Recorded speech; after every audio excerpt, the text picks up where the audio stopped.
আসসালামু আলাইকুম। দেশ বিদেশ টিভি থেকে হুসেন বলছি। আমার চ্যানেলে সবাইকে স্বাগতম।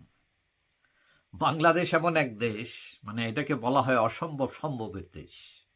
মানে যেখানে পিয়নও ৪০০ কোটি টাকার মালিক হয়ে যায় এবং বাংলাদেশের অফিস আদালতগুলো, বিশেষ করে সরকারি অফিস আদালতগুলোতে মানে একটা হরির কাজ কারবার। মানে যে যেদিকে পারে টাকা বানায়, সম্পদ বানায়। এবং এটা আমরা দেখতে পাই, বিশেষ করে তত্ত্বাবধায়ক সরকার যখন আসে এবং এখন যে অন্তর্বর্তীকালীন সরকার, দেখা যায় যে ওই সাধারণ ছোটোখাটো চাকরি করে সেও শত শত কোটি টাকার মালিক। তো এই যে একটা অরাজকতা, একটা অবস্থা, এবং অনেক লোক ঠিকমতো খাইতে পায় না আমাদের দেশে। এই যে বৈষম্য, এটা যাই হোক, এখন নতুন সরকার আসছে, এরা বলছে বৈষম্য দূর করবে, সংস্কার করবে। এবং আজকে সোমবার, আজকের পত্রিকায় আমরা দেখলাম যে গণপূর্ত উপদেষ্টা আদিলুর রহমান খান, তিনি রাজুকের যে বিশ্ব বসতি দিবসের আলোচনায় একটা প্রস্তাব দিয়েছেন। প্রস্তাবটা হচ্ছে কি, যে লটারির মাধ্যমে রাজুকের প্লট বরাদ্দের প্রস্তাব। তো এটা অনেকেই মনে করছেন যে এটা ভালো একটা প্রস্তাব। কেন ভালো? কারণ লটারি হলে মানে ওই স্বজনপ্রীতিটা থাকে না। এবং আমাদের দেশে দেখা যায় যারা এই ক্ষমতায় আছেন, তারা নিজেরা, তাদের আশেপাশের লোকরা, তাদের পরিবারের লোকদেরকে মানে সামহাও কোনোভাবে এই সব সুবিধা দিতে চান, রাষ্ট্রের সুবিধা, এবং অন্যায়ভাবেই দেন।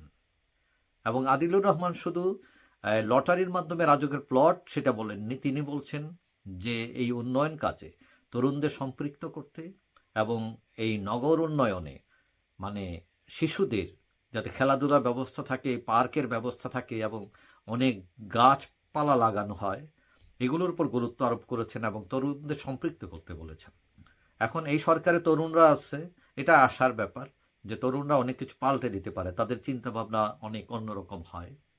এখন কথা হচ্ছে, আগে যে আমাদের প্লটগুলো, এগুলো সাধারণত কোটা সিস্টেমে আসতো এবং দেখা যায় যে এদের কোটা কতটা হবে, কারা কতটা নিবে, মানে এগুলো আগেই একটা ভাগ বাটোয়ারার একটা অবস্থা থাকে। এবং এই কোটায় সুবিধা, বিশেষ করে আমলা যারা যারা রাজনীতি করেন এবং এই রাজনীতিবিদদের পছন্দের লোকদেরকেও তারা অনেক সময় গিফটের মতো করে দিচ্ছেন, যে ঠিক আছে তুমি এটা নিয়ে যাও। এবং নামে বেনামে অনেক প্লটের মালিক হয়েছেন এই সব আমলারা, রাজনীতিবিদরা। এবং এই যে ধরেন 50 লাখ টাকার একটা প্লট পাইলেই দেখা যায়, হ্যাঁ, পরদিন চাইলে 2-3 কোটি টাকা বিক্রি করে ফেলতে পারে। তো রাতারাতি এরকম টাকা বানানোর এই এই যে মেশিন, এইটাকেও অনেক অনৈতিক লোক তারা এটা হাতছাড়া করতে চায় না। এবং সরকার এদের সুযোগ সুবিধা দেয়।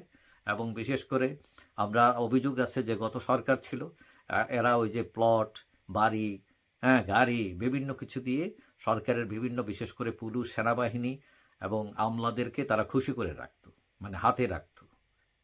তো এখন এইটা চেঞ্জ করা দরকার, সবাই বুঝছে। তো লটারির মাধ্যমে রাজুকের যদি প্লট বরাদ্দ হয়, তাহলে সাধারণ মানুষ যারা, তারাও আশা করতে পারেন যে কোনো কোটা থাকবে না। ঠিক আছে, লটারিতে হ্যাঁ যদি আমার উঠে তো আমি পাইলাম। তখন ওই যে আমলা কামলা যারা আছেন, রাজনীতিবিদ আছেন, তারা ওই যে ডিসঅনেস্টির যে পথটা, হ্যাঁ, ওইটা তখন আর ব্যবহার করতে পারবেন না। এবং মোটামুটি 90% শিওর যে তারা করতে পারবেন না। তো এটা ভালো উদ্যোগ। কিন্তু আমাদের সমস্যা হলো কি, যতই উদ্যোগ নেওয়া হয় না কেন, এটা বাস্তবায়ন করতে করতে দেখা যায় সরকার চলে যায়, অথবা বাস্তবায়ন হলেও পরবর্তীতে আরেক কলমের খোঁজায় সেটা বাতিল করে দেয়। তখন আবার ওই নতুন আরেক সিস্টেম চালু করে, অর্থাৎ সবাই নিজের সুবিধা বা তার পরিবারের সুবিধা বা তার দলের সুবিধা এইসব চিন্তা করে আমাদের দেশে। আসলে আমাদের দেশের রাজনীতিবিদ, আমলা, বেশিরভাগ লোকই ডিসঅনেস্ট। এবং ডিসঅনেস্ট সরকারে দেখা যায় একটা লোক ৬০-৭০ হাজার টাকা বেতন পায়, কিন্তু সে হাজার কোটি টাকার মালিক। এটা কি কোনোদিন সম্ভব যে এই টাকা বেতন পেয়ে সে এত কোটি টাকার মালিক হবে কেউ?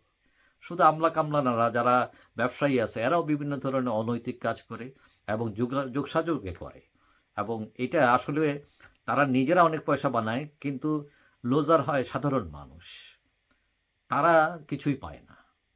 তো যাই হোক, আশা করি যে এই সরকার সংস্কারের কথা বলছে, বিশেষ করে দুর্নীতি দমন করে দুর্নীতিবাজদের ধরে আইনের আওতায় এনে যারা হত্যাকাণ্ডের সাথে জড়িত, গুমের সাথে জড়িত, বিভিন্ন অপরাধের সাথে জড়িত, তাদের বিচার হোক। কারণ রাষ্ট্র যদি তার বিচার প্রক্রিয়াকে ঠিক না করতে পারে, আইনকে ঠিক মতো রাখতে না পারে, তাহলে গণতান্ত্রিক রাষ্ট্র আশা করা যায়ই না। যাই হোক, আশা করি সবাই ভালো থাকবেন। দেখা হবে অন্য কোনো ভিডিওতে ইনশাআল্লাহ। আল্লাহ হাফেজ।